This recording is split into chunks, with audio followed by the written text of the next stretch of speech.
இந்த particular condition பேர் Bruxism, அதாவது டீத் கிரைண்டிங். இது சின்ன குழந்தைங்களில் ரொம்ப காமன், அடல்ட்ஸ்லையுமே இது வரும்.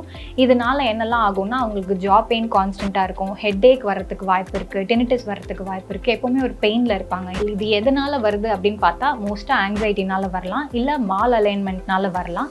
இந்த ஆங்ஸைட்டினால் வர்றவங்களுக்கு ஃபஸ்ட்டு வந்து அது எது காசோ அதை கண்டுபிடிச்சி ட்ரீட் பண்ணணும். திடீர்னு நல்லா இருக்கவங்களுக்கு ஒரு எக்ஸாம், இப்போ ஸ்டூடெண்ட்ஸ் நல்லா இருக்கவங்க கரெக்டாக எக்ஸாமுக்கு முன்னாடி இந்த பெயின் வரும், ஹெட்ஏக் வரும், இந்த இப்படி கான்ஸ்டண்ட்டாக ஜாவை வந்து அவங்க கிரைண்ட் பண்ணிகிட்டே இருக்கிறதுனால அதுக்கான அந்த சிம்டம்ஸும் டெவலப் ஆகும். ஸோ இவங்களுக்கெல்லாம் டீத் ப்ராப்ளம்னால, அந்த அலைன்மெண்ட் ப்ராப்ளம்னாலனா அதை முதல்ல ஃபிக்ஸ் பண்ணணும். இமீடியட் சொல்யூஷன் இந்த Bruxismக்கு என்ன பண்ணலாம் அப்படின்னு பார்த்தா நம்ம மசில் ரிலாக்ஸன்ட் இன்ஜெக்ஷன் கொடுக்கலாம். காசை கரெக்ட் பண்ணுறது தான். இது ஆங்ஸைட்டினால வருதுன்னா அந்த ஆங்ஸைட்டியை ரெடியூஸ் பண்ணணும், அதுக்கான தெரப்பி கூட்டிகிட்டு போகணும். இல்லை டீத் ரிலேட்டட் ப்ராப்ளம்ஸ்னால் அதுக்கான ட்ரீட்மெண்ட்க்கும் கூட்டிகிட்டு போகணும்.